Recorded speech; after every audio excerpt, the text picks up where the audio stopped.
Hi, Nick Green Squid here. It's my birthday today. I turned the big 3-0.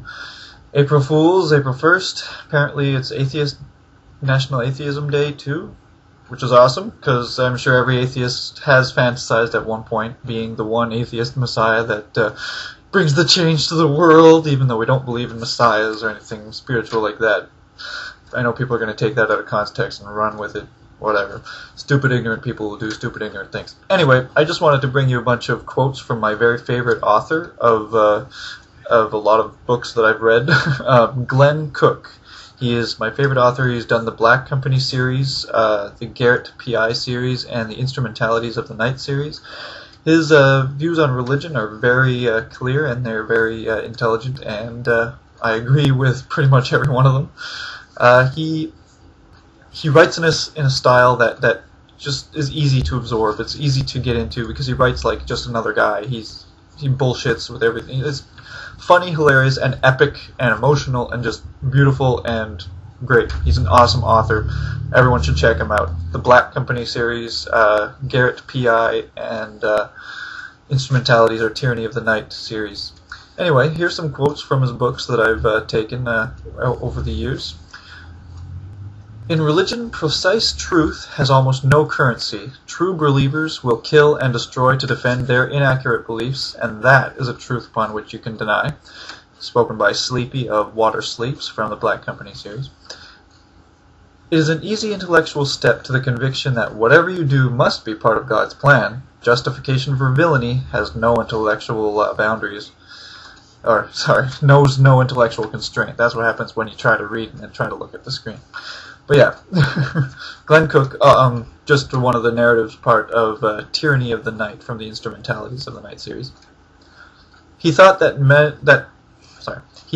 God must spend a lot of time being amazed by the words men put into his mouth. Another narrative from the Tyranny of the Night. All religions came plentifully stocked with people who paid no attention to what they were all about. Which is true. Also, Glen Cook, a character named Brother Candle from Lord of the Silent Kingdom, another Instrumentalities book. Dogma is a shield against reason.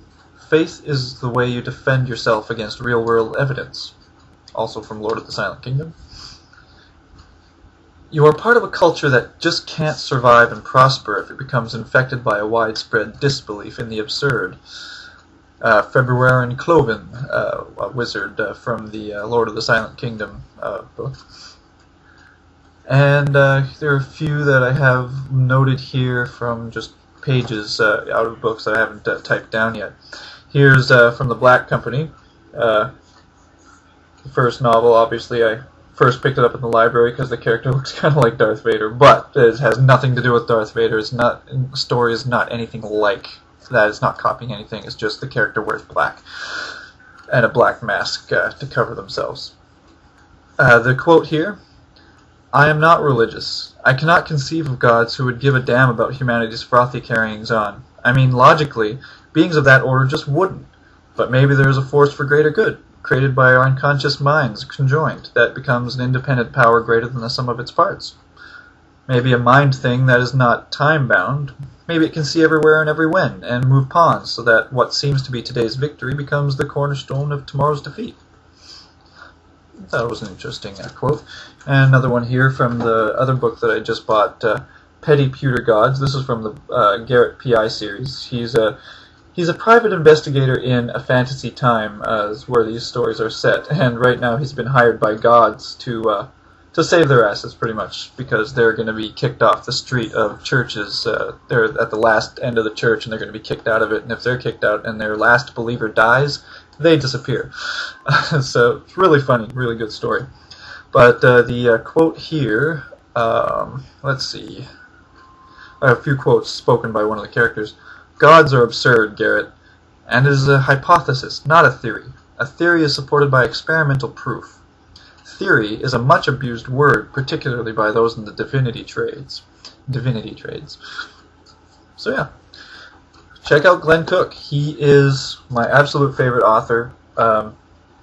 His stories are very witty and very easy to get into. Well, except for the Instrumentality series, because he throws a lot of names and a lot of places at you at the same time, and they all sound kind of like nonsense, just made up words. Because he's written a lot of books, so he has to think of a lot of different names. So after a while, some of the names are just going to sound a little bit hacked together for any author. But once you get past that, read the first books here. Like, read The Black Company. This is the first volume of the Black Company series. There are 11 books, I think, in total, 10 or 11. And it's just an epic story that's really, really good, really fun, really dark, really gritty and realistic, even if it's fantasy. Like, he likes to write from the grunt's perspective, like someone just off the side. He's not the main hero like most books are. He's just a little side guy. Having a perspective. The Black Company was originally supposed to be a book written about the orcs, about the perspective of the orcs or mercenaries hired by the bad guys. That's what it is. The Black Company are mercenaries that are usually hired by the bad guys to do their work, but they sort of have a moral dilemma, and they sort of switch halfway through and stuff like that. But that's not something that spoils it, but that's because you can see that's where it's going, the whole story. But yeah. And the Garrett PI again, they're just hilarious. Petty Pewter Gods. There's even one called Angry Lead Skies that I have right here, where even aliens come down and invade the not really invade, but they come down and he has to solve the mystery of it and stuff. He's an excellent author. Glen Cook, check him out. And I guess happy birthday to me. I can no longer plausibly deny that I'm an adult as turning 30. Oh well. It happens. And have a good day.